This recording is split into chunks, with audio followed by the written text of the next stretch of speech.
What's up, investors? It's the Russian dude, and it looks like that the worst case scenario for the US Feds, it finally started to show some very first signs of concerns that possibly it might happen. What is basically happening, what we're going to talk about today in this short video, is the probability of a stagflation in the US in the near future. Not even a correction, not a recession, but stagflation, which is characterized as an increasing inflation, increased unemployment, and extremely slow economic growth. So, well, let's talk about all of these things one by one right now. First of all, the most recent US CPI inflation report showed an increase of 3.3%, which is one of the very first increases since March 2023. Previously, inflation was already barely budging, it was not decreasing almost at all or showing a decreases of something like 0.1% from report to report. Well, once again, the Feds just started to cut the rates. They did cut the rate by 0.5% in their September meeting, so this was a pretty big significant cut, which almost not a single economical financial expert even expected to happen. And you also guys know that all these Fed pivots, they have a very delayed reaction.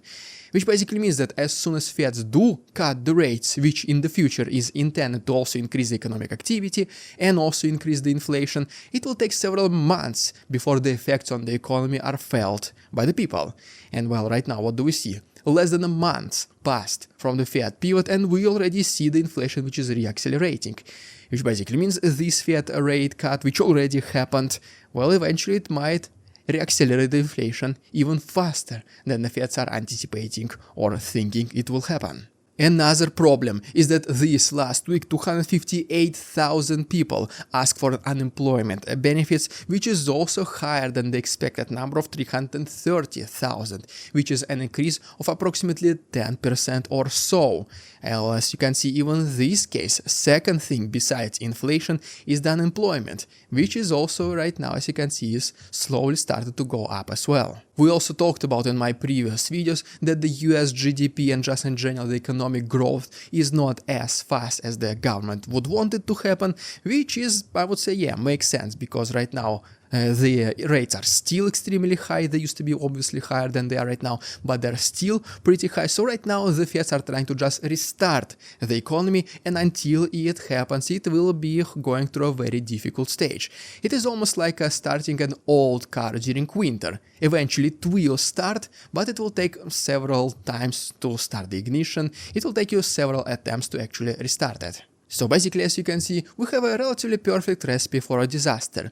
Increased above expectation inflation, which did reaccelerate according to the most recent CPI inflation report. The unemployment is also going up 10% above the expectations, and the economic growth is not yet anywhere near close to be higher than average, because right now, once again, we're just restarting the economy. If you remember the claim, the statement I made in the very beginning of the video, what are the three main components of the stagflation, are exactly that: higher inflation, higher unemployment, and slow economic growth.